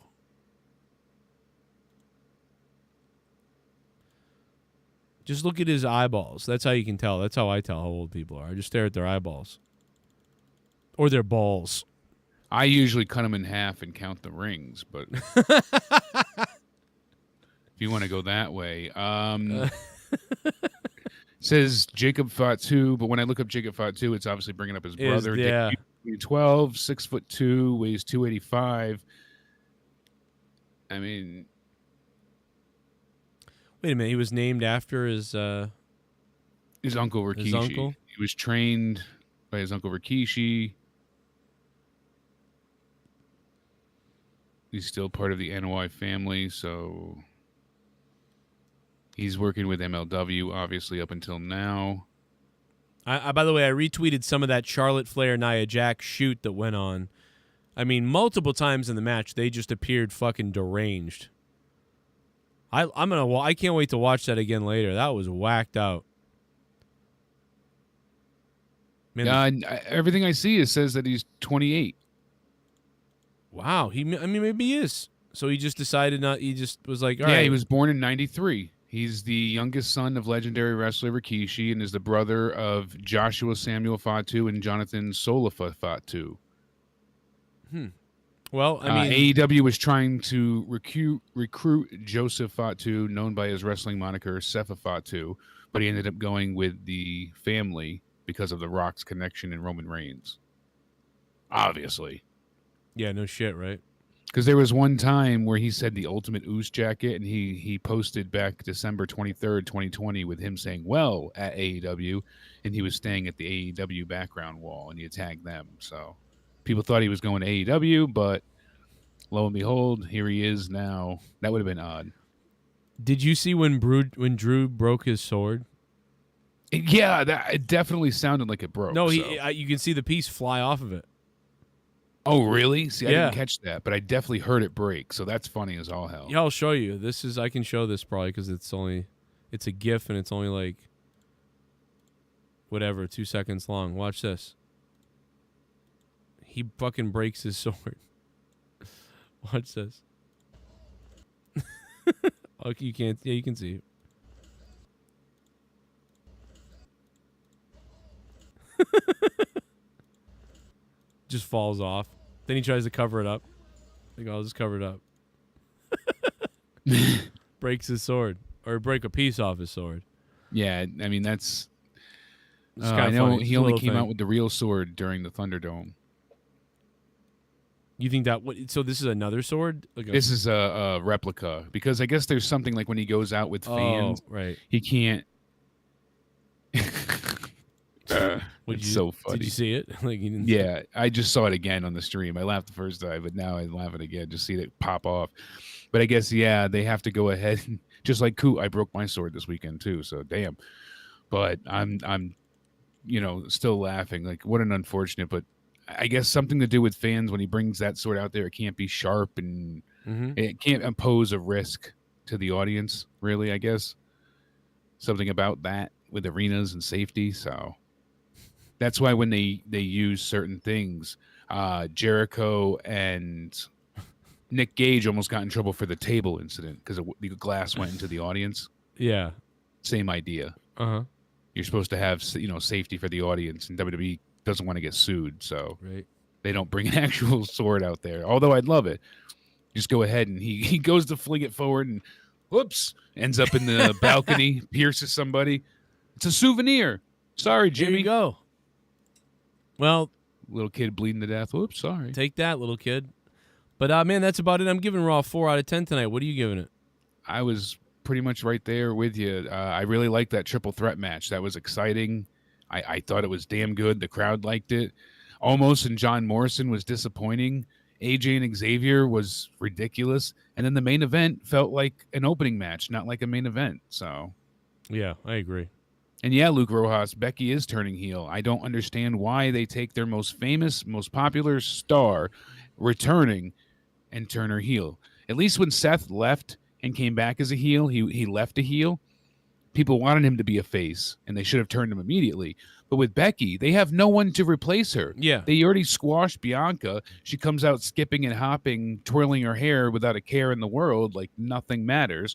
We already proved you're the greatest at getting pinned. So now what? Becky comes out there and she's evil and denies having matchups, and she's slowly becoming more and more of a heel. Yeah, that's all well and good, but just what do we get out of that for the fans? Who's going to be the new face? Who do we root for against her? Well, they're fans just don't want to boo Becky. They're going to have Bianca now try to be the face and think that they're just stupid. Like that doesn't make any sense. Why not have Becky go on this run of I'm back and I'm the face, and Bianca be the champion, and then build to Bianca and Becky. Instead I don't want to hear they didn't want face versus face, because they do that all the time, and it would have been fine. Right. Or they could have simply had the belt come off of Bianca at some point from someone else. I mean, they don't even, or they could have not had Becky even go for the title for a while. And just had do what they're doing with Punk. Bring her back, have a few matches, and then do some other stuff. Yeah. I know she wanted to return as heel. I get that, but it doesn't matter, because they could have built someone up, and they were starting to with Bianca, and then they had their biggest face squash her. Not really as a heel either. She did some heelish things with the handshake and the elbow, but that's always been kind of Becky's style. The Conor McGregor, I'll screw you to do anything to win, but the fans still cheer her. The fans aren't going to boo her as a heel. I don't see it happening, so it's not going to work. Right. That's why I think this fails. She doesn't get the heel run she wants, because it's not going to work. There's no one for her to decimate that the fans love enough to care for. Right. Yeah, I agree. Who does she kick the crap out of? They beat Bianca, and the fans are upset by it. Even Nikki Bella was upset. Vince doesn't care. Dude, if they had a really real match and Becky had won in the end, the fans would have been much better off with it. They would have been like, oh, wow, man, that sucks for Bianca, I guess. But, but instead it was like rage because of how they beat Bianca. So it was like, why would you do that? Unless they wanted to get that heat for a weird way to do a double thing and they planned the whole thing out from the beginning. I don't know, but it's very strange. I don't like it. Anyway. I don't care for it either. I think we're out of here. Shout out to everybody. Luke Rojas, sorry I didn't get you on tonight. I don't know what he wanted to say, but tomorrow maybe, Luke, we'll do it. School's starting this week, so tomorrow's big for me, so I'm going to head into bed earlier tonight than normal. Yeah, Danny started high school today. I feel old. That's crazy. That is crazy. And yeah, we're out of here, man. I hope you guys subscribe. If you're new, hit the like button tomorrow. I'll be doing something tomorrow. I'm not sure what it is, but I'll be doing something. And Patreon, going to be some stuff up this week and tomorrow, especially with it being the end of the month. So look for that. I'll see you, Jake. What'd you give it? 4? Same thing?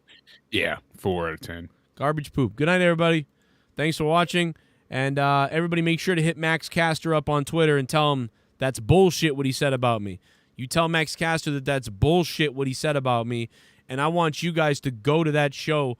I don't care if you're giving him money. Screw it. Buy a ticket just so you can scream Joe Cronin at him while he tries to perform his weird sexual fetish thing on stage or whatever Max Caster is doing. The fucking weirdo. I don't know. But I'm out of here. You guys have a good night. And, man, I better see some footage from Chicago. I'm dead serious about that. What the fuck, man?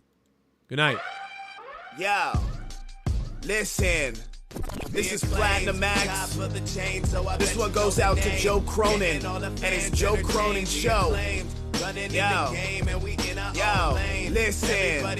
Yo, it's Platinum Max. This is for Joe Cronin. Oh, you got a podcast, man? Now I'm groaning. You and every other dumb fan online. I scrolled on your Twitter. Hey, don't try to rhyme. How you been alive for like 40 years and you still a virgin who can't grow a beard? So Joe Cronin, I'll put you on blast. Hey, if you want me on your dumb podcast. $11,000, Venmo me. Peace. Yo.